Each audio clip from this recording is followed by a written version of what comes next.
আমাদের প্রত্যেকটা ইবাদত করতে হবে শিরক মুক্ত। ইবাদত যত শিরক মুক্ত হবে ততই আমাদের ইবাদতগুলো আল্লাহর কাছে বেশি গ্রান্টেড হবে, গুরুত্ব বেড়ে যাবে। হযরত ইব্রাহিম আলাইহিস সালাম তার জীবনী কোরআনুল কারীমের মধ্যে আসছে, ওয়াইজ ক্বালা ইব্রাহিমু লিআবিহি আযারা আতাত্তাখিযু আসনামান আলিহা ইন্নী আরাকা ওয়া কওমাকা ফি দালালিম মুবিন। ইব্রাহিম নবী তিনি বললেন যে বাবা, আমি তো আপনাকে দেখেই আপনি যে আতাত্তাখিযু আসনাম, আপনি যে মূর্তিগুলোর পূজা করছেন, এগুলোর পিছনে আপনি থাকছেন। ইন্নী আরাকা ওয়া কওমাকা ফি দালালিম মুবিন, আমি আপনাকে আপনার জাতিকে আমি তো স্পষ্ট গোমরাহির মধ্যে দেখছি। এরপরে তিনি একটি সময় মনে করলেন যে তারকারাজিগুলো এটা কি আমার রব নাকি? তারকারাজি কি আমার রব? কারণ সেগুলো সন্ধ্যার সময় একটু মাগরিবের পর ক্ষণে গিয়ে দেখবেন মিটিমিটি জ্বলছে। উনি আসমানের দিকে লক্ষ্য করলেন, দেখলেন তারকাগুলো। রাআ কাওকাবান ক্বালা আহাযা রব্বি, কোরআনে আসছে হাযা রব্বি, তাফসীরে লেখছে যে আহাযা রব্বি, এটা কি আমার রব হতে পারে? ফালাম্মা আফালা, যখন অস্ত চলে গেল, তিনি বললেন যে না, যেটা অস্ত চলে যেতে পারে আল্লাহ বা রব এমন হতে পারে না। এরপরে তিনি রাআ শামস, তিনি যখন চন্দ্র দেখলেন, বাযিগান, যখন উদীয়মান চমক শুরু করেছে, তিনি বললেন যে আহাযা রব, এটা কি আমার রব? ফালাম্মা আফালা ক্বালা লা উহিব্বুল আফিলিন ইন্নী বারিউম মিম্মা তুশরিকুন।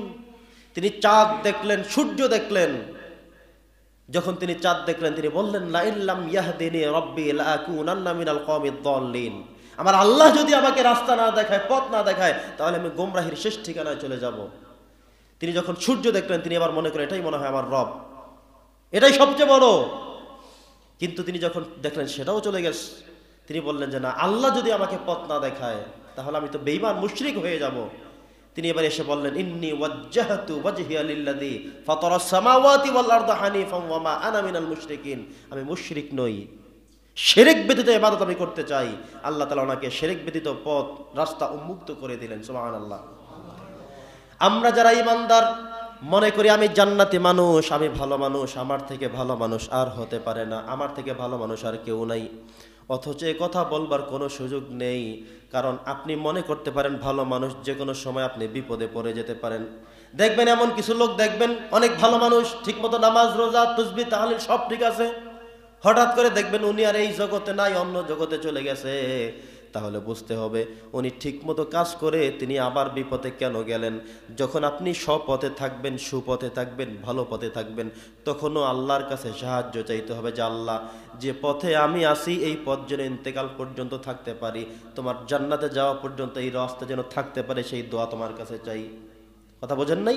আপনি ভালো কাজ করতে পারলেই জান্নাতে চলে গিয়েছেন, চলে যাবেন, এই কথা বলার সুযোগ নেই। কারণ আল্লাহর কাছে বারবার সাহায্য চাইতে হবে। এই জন্য আমরা নামাজ পড়ি, প্রত্যেক ওয়াক্তে আমরা বলি ইহদিনাস সিরাতাল মুস্তাকিম, আল্লাহ সরল সঠিক পথ দেখাও। বলি কি না আমরা? আপনারা বলেন, সবাই বলি তো আমরা। এরপরে নামাজে আল্লাহর কাছে এরপরে বলি যে আল্লাহ আমাকে সরল সঠিক পথ দেখাও, সোজা পথ দেখাও, জান্নাতের রাস্তা দেখাও। এরপরে আমাদের কথা সে একটাই, যতই মনে করি ঠিক আছে তবুও আল্লাহর কাছেই সাহায্য চাওয়া, আল্লাহর কাছেই বলতে থাকা। প্রিয় সুধী, আল্লাহ ছাড়া আমাদের বলবার মতো আর তো কেউ নেই। যেটা বলছিলাম, সূরাতুত তাকাসুরের মধ্যে আল্লাহ বলছেন যে আলহাকুমুত তাকাসুর, প্রাচুর্যের যে সম্পদ এটা আমাদেরকে দুনিয়ার দিকে মোহাচ্ছন্ন করে ফেলেছে। হাত্তা যুরতুমুল মাকাবির, আমাদের যতক্ষণ না ইন্তেকাল করব ততক্ষণ পর্যন্ত দুনিয়ার লোভ লালসা এটা শুধু আমাকে টানবেই। নবীজি বলেছেন বনি আদমরা হলো এমন, তাদেরকে যদি এক একজনকে এক একটা স্বর্ণের পাহাড় দিয়ে দেওয়া হয়, তবুও তারা চাইবে আরেকটা স্বর্ণের পাহাড় আমার কি করে করা লাগবে, দুর্নীতি করা লাগবে না কাউকে মারা লাগবে না কোনটা করা লাগবে, এটা নিয়ে তারা চিন্তা শুরু করে দেবে। অথচ জাহান্নামী চিন্তা। কিসের চিন্তা? আল্লাহ তাআলা আপনাকে যতটুকু দিয়েছেন ততটুকু নিয়ে হালালভাবে আপনি সন্তুষ্ট থাকেন। বনী ইসরাইলদের হাদিসের মধ্যে আসছে যে সম্পত্তির লোভ মায়া, বনী ইসরাইলদের 3 জন যুবক 4টা স্বর্ণের টুকরার মতো।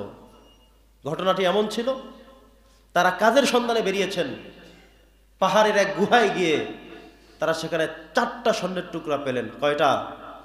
মানুষ কয়জন? তিনজন মানুষ 4টা স্বর্ণের টুকরা, এখন কি বন্টন করতে কষ্ট হবে না? ঝগড়া আছে না নাই? এখন তিনজনে বসলো, কি করা যায়, ভাগ করব কিভাবে? চিন্তা করতে করতে বললেন, ঠিক আছে তাহলে একজনে বাজারে যাও, খাবার নিয়ে আসো, আমরা একটু রেস্ট করি, অনেক কষ্ট করেছি, বাজার নিয়ে আসো, তারপরে আমরা রুটি আনো, খাওয়া দাওয়া করে তারপরে আমরা ভাগ করব। একজনকে রুটি আনতে পাঠিয়ে দিয়ে বাকি দুজন চিন্তা করলো, ও আসলেই আমরা দুজন ওকে মেরে ফেলবো।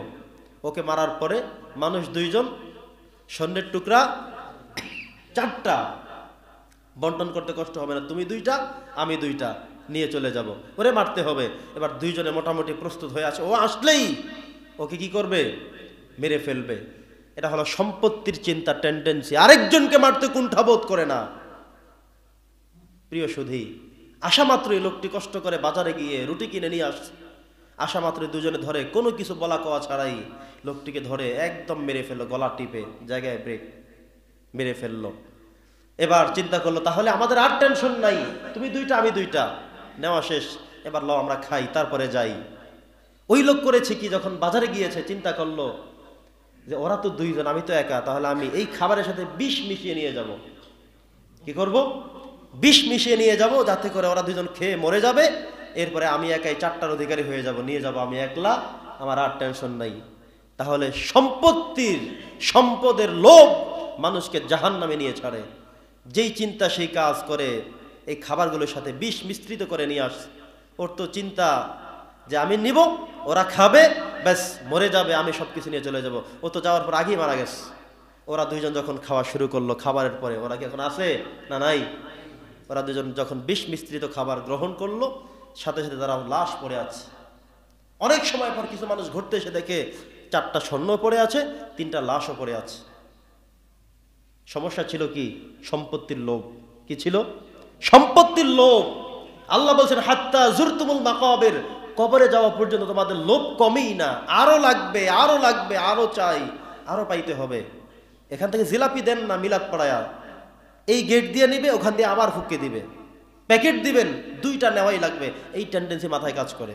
এটা হলো আমাদের বাঙালির সবচেয়ে বাজে স্বভাব। প্যাকেট দিতে দেখলে 2টা প্যাকেট কেমনে নেওয়া যায়, কিভাবে নেওয়া যায়, কি এমন এক সফলতা এটার মধ্যে? জিলাপি দিলে 2বার কেমনে নেওয়া যায়, আছে না নাই?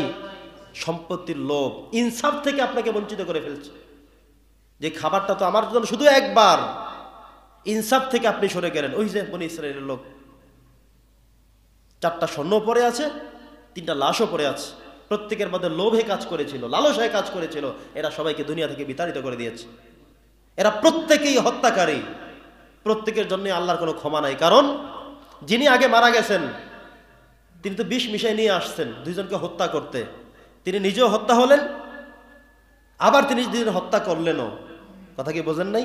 তার মানে প্রত্যেকে হত্যা করেছে। জান্নাত আছে কারো জন্য? কথা বলেন। এজন্য এহেন কাজ করা যাবে না। প্রিয় সুধী, আজকের এই জায়গা থেকে আমরা সিদ্ধান্ত নেব, আমরা দুনিয়ার মোহে পড়ে, দুনিয়ার লোভে পড়ে আমরা যেন কেউ কখনো বাজে চিন্তা, বাজে স্বভাব, জাহান্নামে যেতে হবে এমন কোনো কর্মকাণ্ড আমাদের দ্বারা কখনোই যেন না হয়।